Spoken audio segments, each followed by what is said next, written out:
Seguimos contigo, Bianca. Sí, sí, doctor. Ok. A ver.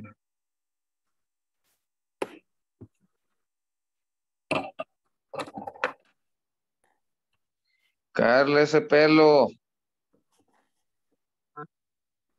Régleselo. Yareli, no te veo. Sí, aquí estoy. Carla, Pedro, Fernanda, no te veo. Es que estoy en dos dispositivos, doctor. Es que me está fallando el de la computadora. Ah, ok. Carla, no te veo.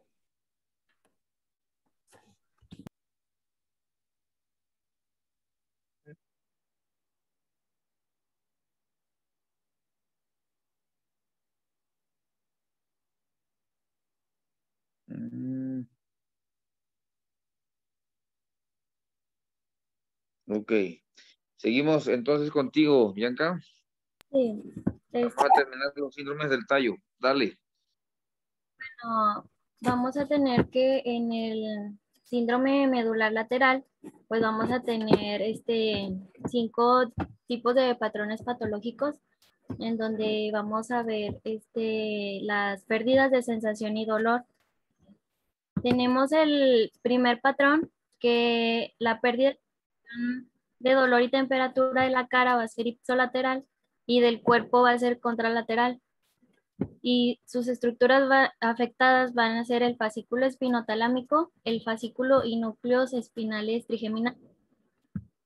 El patrón 2, su pérdida de sensaciones de dolor y temperatura en cara va a ser contralateral, del cuerpo, va a ser de la cara bilateral, perdón, del cuerpo va a ser contralateral y sus estructuras afectadas va a ser el fascículo espinotalámico, los fascículos y núcleos espinales trigeminales y el fascículo trigeminotalámico.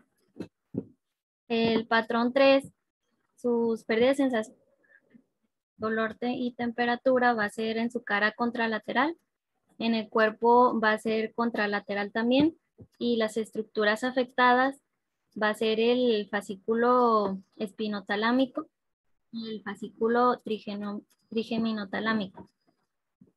En el patrón 4 no va a haber pérdida de sensación de dolor y temperatura en la cara, pero en el cuerpo sí y va a ser contralateral. Y sus estructuras afectadas va a ser el fascículo espinotalámico y nada más. Y en el patrón 5, la pérdida de sensación de dolor y temperatura en la cara va a ser ipsolateral.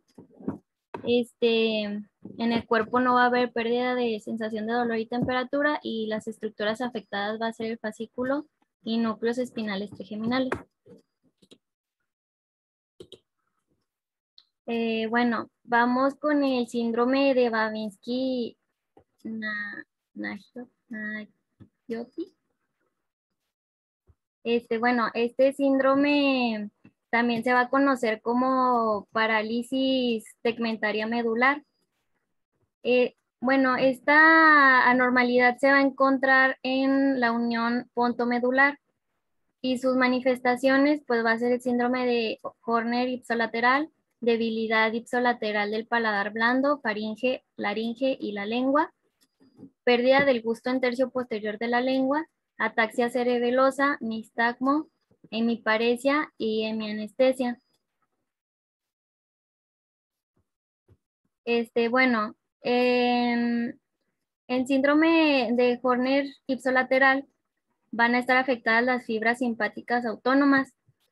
En la debilidad ipsolateral del paladar blando, van a estar afectadas el núcleo ambiguo y de la faringe, laringe y la lengua va a estar afectada el núcleo del hipogloso.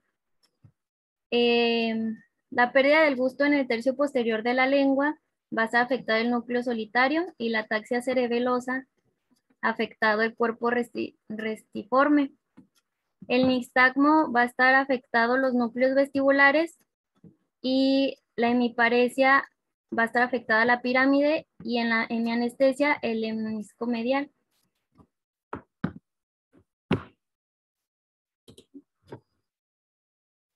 bueno, después tenemos el síndrome medular dorsal. Esta se va a deber a la oclusión de la rama medial de la arteria cerebelosa posterior inferior.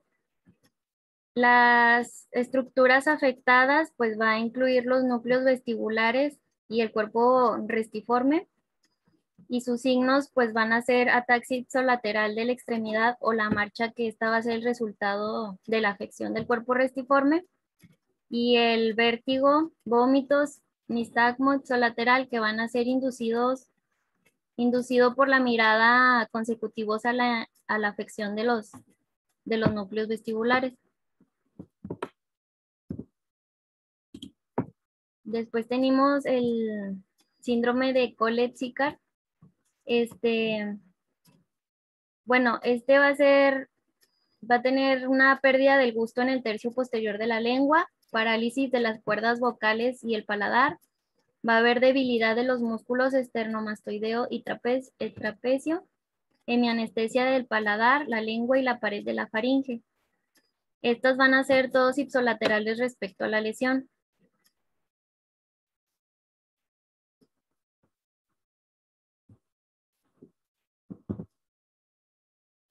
Bueno, estos signos o este síndrome también se va a vincular con una lesión de los nervios glosofaringio, vago, accesorio y el hipogloso. Después tenemos la parálisis pseudovulvar, que esto va a ser un síndrome secundario a la interrupción de fibras corticovulvares. Bueno, casi todos los núcleos de los nervios craneales del tallo cerebral van a recibir aferencias bilaterales que pues van a provenir sobre la corteza. Bueno, esto nos va a provocar una debilidad de variedad de neurona motora alta de los músculos inervados por los núcleos de los nervios craneales correspondientes, que ya les había dicho, y brotes inapropiados de risa y llanto. Y con eso terminamos los síndromes del bulbo. Después tenemos los síndromes del puente. Dele, vayan haciéndose un resumencito de cada uno, porque están parecidos, pero tienen algunas diferencias. Al final los vamos a repasar. Dale. Empezamos con el síndrome pontino basal, que estos se van a deber a anomalías en la parte basal del puente de Barolio y van a afectar a las raicillas de nervios craneales y haces del fascículo corticoespinal en la fase del puente. Y empezamos con el síndrome pontino basal caudal, que aquí tenemos un síndrome que es el síndrome de Miller-Gubler. Bueno, esta va a provocar parálisis facial ipsilateral de tipo periférico, hemiplegia contralateral de la variedad de neurona motora superior. También la extensión de la lesión en sentido medial y rostral puede incluir raicillas del sexto nervio y nos puede provocar parálisis ipsilateral del sexto nervio. También la hemiplegia contralateral de tipo neurona motora superior, que esta va a estar relacionada con paresia ipsilateral del nervio facial o el abductor o en ambos. Y esta afección ocasional es en el menisco medial. Después tenemos el síndrome de Guillain. Bueno, los síntomas pues va a ser hipoacusia ipsilateral, vértigo, parálisis variable del nervio facial y hemiparesia contralateral.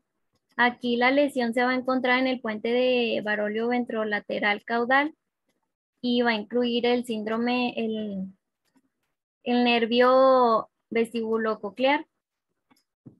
Y también incluye fibras del tracto o fascículo corticoespinal con la afección variable de lo que es el nervio facial. Después tenemos el síndrome de Brisaut-Sicard. Bueno, aquí tenemos hemiespasmo facial ipsolateral y hemiparesia contralateral. Y aquí la lesión se va a encontrar en el puente de Barolio caudal y también va a afectar raicillas proyectadas al nervio facial y fibras del tracto corticoespinal. Después tenemos el síndrome pontino basal rostral. Y aquí, si la lesión pontina basal ocurre en un punto más rostral a nivel del nervio trigémino, pues vamos a tener signos trigeminales ipsolaterales que van a ser sensoriales, tanto sensoriales como motores. Y también vamos a tener hemiplegia contralateral de la variedad de neurona motora superior.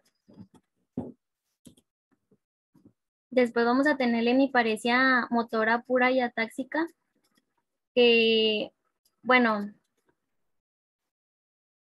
aquí va a haber hemiparesia motora pura y esta va a ser secundaria a una afección en los fascículos del tracto corticoespinal dentro de la base del puente de Barolio. La atáxica se va a deber a una alteración del fascículo corticoespinal y está junto con fascículos pontocerebelosos de la base del puente. Después tenemos el síndrome de disartria y mano torpe.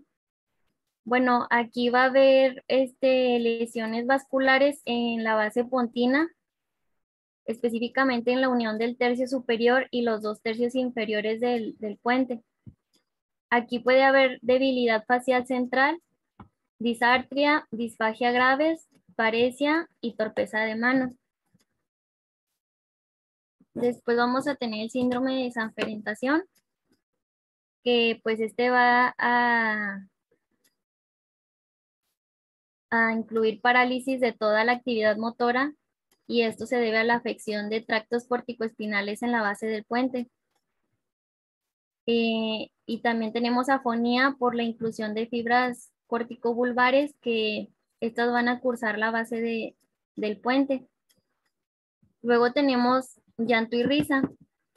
Bueno, primero vamos a tener un inicio súbito de llanto involuntario y rara vez se presenta risa, que va a durar alrededor de 15 a 30 segundos y casi todos los casos de llanto y risa patológicos se van a vincular con lesiones frontales o parietales bilaterales con parálisis pseudovulvar.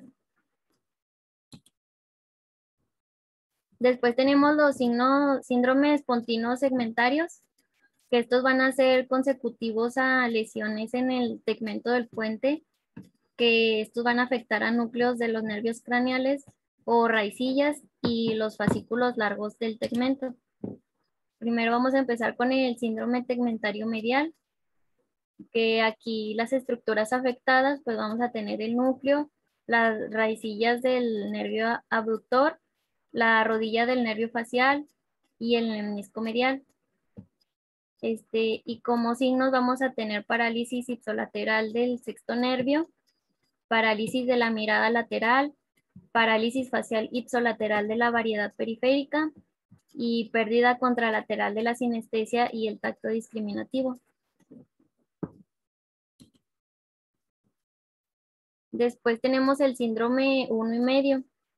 Aquí va a haber parálisis ipsolateral de la mirada lateral y este va a ser el resultado de la afección del núcleo abductor. Vamos a tener también oftalmoplegia internuclear o parálisis de la abducción del ojo en abducción. Y esto es el resultado de una afección del fascículo longitudinal medial.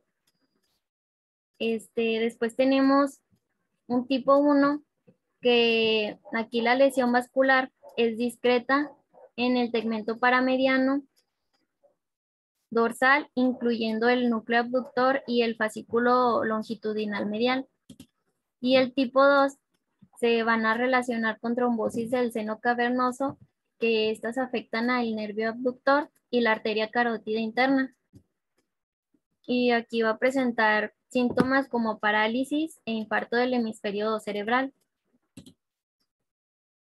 Después tenemos el síndrome pontino tegmentario dorsolateral.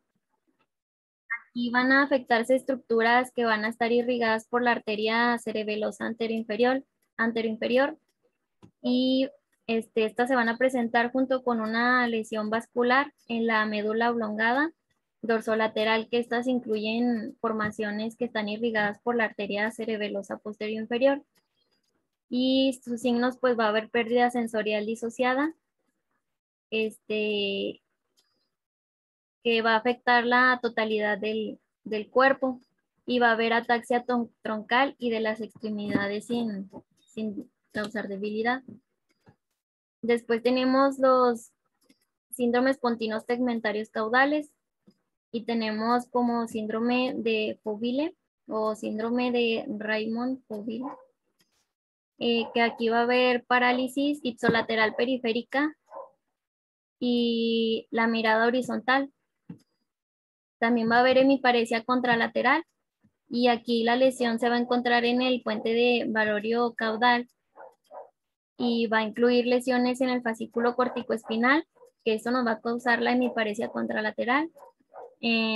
También va a incluir lesiones en la formación reticular pontina paramediana y en el núcleo abductor o en ambos, que esto nos va a causar la parálisis de la mirada conjugada, y el núcleo o fascículo del nervio facial, que esto nos va a causar la debilidad del músculo facial. Y la alucinosis musical, que pues esta va a comprometer una o más estructuras auditivas, como lo son la estría acústica, que aquí también va a incluir el cuerpo trapezoide, el núcleo olivar superior y el lemnisco lateral.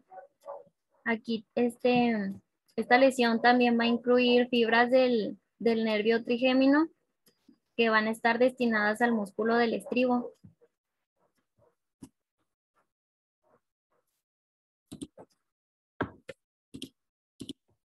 Después tenemos el síndrome pontino tegmentario medio o síndrome de Grenet. Aquí va a haber termoanalgesia en ambos lados de la cara y el tronco contralateral. Y va a haber parálisis de los músculos de la masticación, así como ataxia, temblor y hemiparesia contralateral. La lesión se va a encontrar en el tegmento del puente medio, que también va a incluir núcleo trigeminal y fibras trigeminotalámicas. Va a incluir pedúnculo cerebeloso superior, fascículo espinotalámico y las fibras corticoespinales de forma ventral. Después está el síndrome pontino tegmentario rostral o síndrome de Raymond-Sestan, que aquí la lesión se va a encontrar en el puente rostral y esto va a incluir una lesión en el lemnisco medial, fascículo longitudinal medial, fascículo espinotalámico y fibras cerebelosas. Y como signos tenemos oftalmoplegia internuclear, ataxia ipsolateral, pérdida hemisensorial y hemiparesia contralateral, que esta nos la va a dar la afección del fascículo corticoespinal.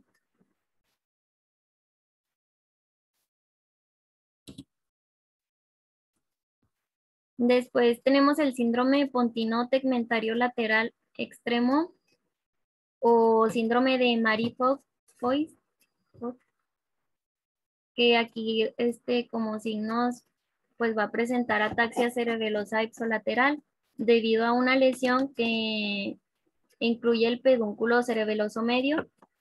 Tenemos hemiparesia contralateral por la lesión que incluye el fascículo corticoespinal y pérdida hemisensorial por lesión del fascículo. Rebeca, ¿dónde estás, Rebeca? Rebeca Ávila,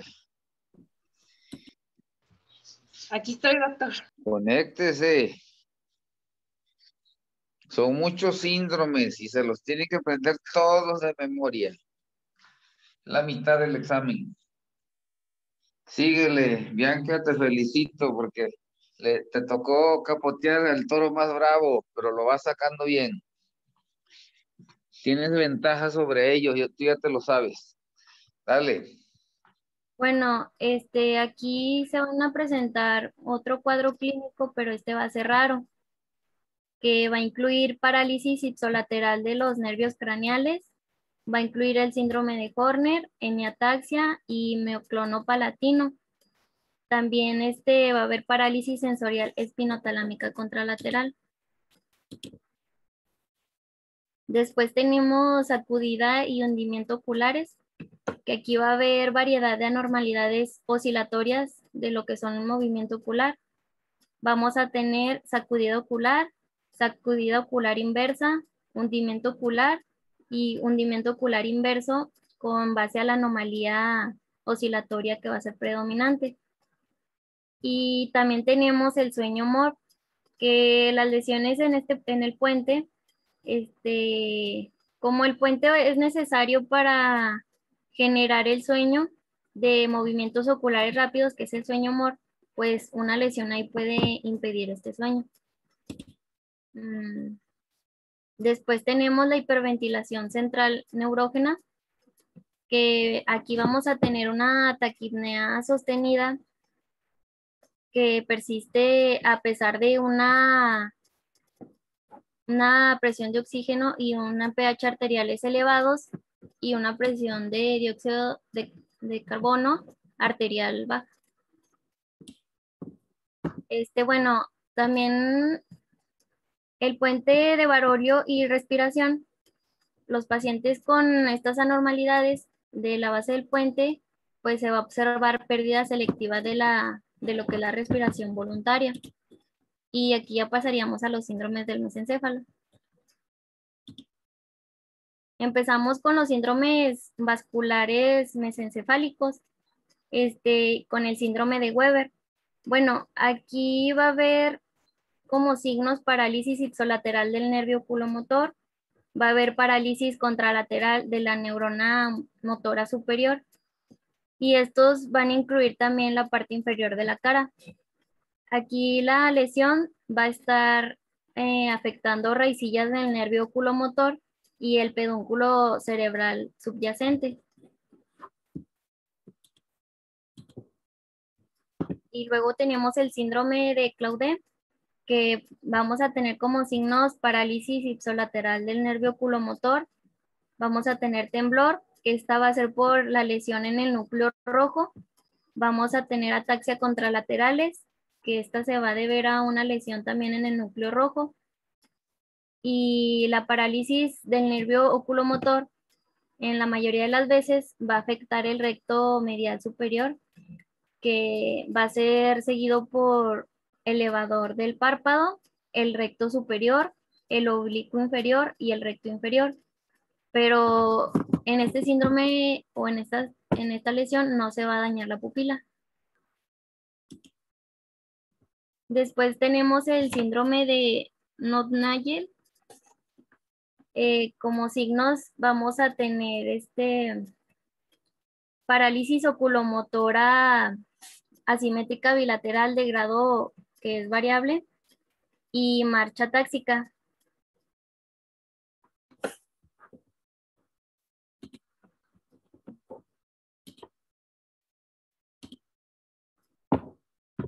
Después tenemos el síndrome palpebral más o menos, que sus signos va a incluir entosis unilateral y retracción contralateral del párpado. Y esta pues se va a deber a una lesión en el núcleo de la comisura posterior y fascículos oculomotores que están hacia el músculo elevador del párpado. Después tenemos el síndrome de Parinau, que como signos vamos a tener parálisis de la mirada hacia arriba, anormalidades pupilares como midriasis, retracción del párpado, que es el signo de Collier, y nistagmo de retracción por convergencia de la mirada hacia arriba. Bueno, aquí la lesión se puede encontrar en la región pretectal y después tenemos el síndrome de exotropia. Se va a conocer también como síndrome de oftalmoplegia internuclear bilateral exotrópica. Aquí la anomalía va a ser bilateral y va a incluir tanto el fascículo longitudinal medial rostral. También va a haber desviación lateral de ambos ojos y va a haber una falta de aducción ocular. Después tenemos el síndrome vertical 1,5 y este se va a deber por un deterioro bilateral de la mirada hacia abajo, que este es el 1, y parálisis monocular de la elevación, que es el medio. Y la lesión va a consistir en infartos bilaterales en la región mesencefálica y encefálica, que esta nos va a afectar a tractos eferentes del núcleo rostral, intersticial del fascículo longitudinal medial, así también como a las fibras premotoras del subnúcleo, de lo que es el recto superior contralateral y del subnúcleo del oblicuo inferior ipsolaterales.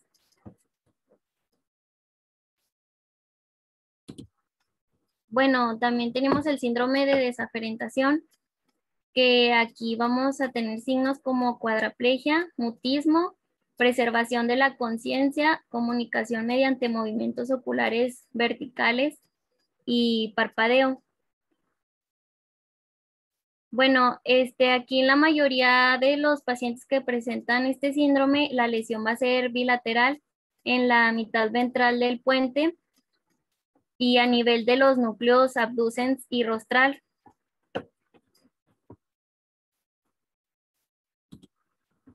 Después tenemos el síndrome de la punta de la basilar, que aquí vamos a tener signos como los que son defectos visuales, como hemianopsia, ceguera cortical y síndrome de Balin. Anormalidades de movimientos del ojo, como lo son anomalías de la mirada vertical, retracción del párpado y trastorno de convergencia. Anomalías pupilares, como disociación a la luz cercana y miosis reactiva a midriasis fija. Alteraciones conductuales, como lo son la somnolencia, agitación y alucinación. Y también vamos a tener déficit motores y sensoriales. Después vamos a tener el síndrome peduncular de alucinosis, que bueno, aquí los signos vamos a tener alucinaciones vividas y a los colores. Esto va a ocurrir en pacientes somnolientos con lesiones tegmentarias y del pedúnculo cerebral. Después tenemos el mutismo acinético, que es el mutismo absoluto y inmovilidad completa, excepto de los ojos, que estos se van a conservar abiertos y se van a mover hacia todas direcciones. En paciente va a aparecer despierto y va a conservar un ciclo de sueño y vigilia, pero no va a ser posible establecer una comunicación con él mediante estímulos dolorosos o auditivos. Este síndrome también va a ser consecuencia de una lesión en la formación reticular mesencefálica por herniación transtentorial del cerebro con edema, hemorragia u oclusión de las ramas de la arteria basilar. Y ya por último, vamos a tener a la rigidez por descerebración. Esto va a resultar de las lesiones del tallo cerebral caudal en relación con el núcleo rojo y rostral respecto a los núcleos vestibulares. Aquí el cuerpo va a estar forzado hacia atrás con la cabeza extremadamente inclinada en sentido dorsal. Los hombros van a estar girados hacia adentro, los codos van a estar extendidos y las partes distales de los miembros superiores van a estar hiperpronadas y con una extensión de los dedos de las manos en las articulaciones metacarpofalángicas, y va a haber flexión en las interfalángicas. La cadera y las rodillas van a estar extendidas y los pies y los dedos van a mostrar una flexión plantar.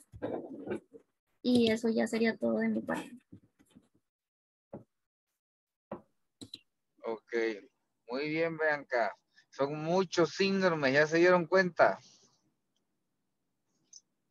La clave para aprendérselos no es que se los aprendan de memoria.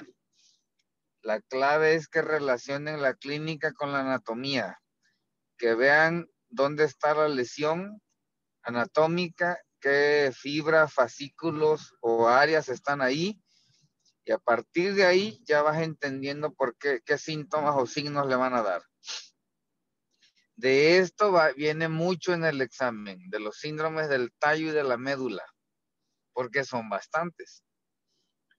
Así que pónganse a estudiar todo esto, háganse un cuadro, comparen uno contra el otro, para que vayan viendo las diferencias, que a veces son 1 o 2 detalles nada más, un signo o 2, lo que diferencia entre uno y el otro, sobre todo los mesencefálicos y los pontinos.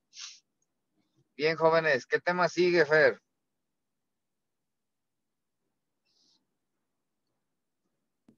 Síndrome neuropático. Ok, ¿cuál fue la última tarea que les dejé? De epilepsia. Ya estamos sobre epilepsia, ¿va? Dicen que el lunes ya vamos a salir de vacaciones, ¿es verdad? Sí. Ay, ¿por qué tan pronto? Si apenas los voy encarrilando y a puras penas van prendiendo ustedes. Pero ¿y si le decimos a la dirección que mejor no salimos, que le seguimos nosotros para avanzarle más?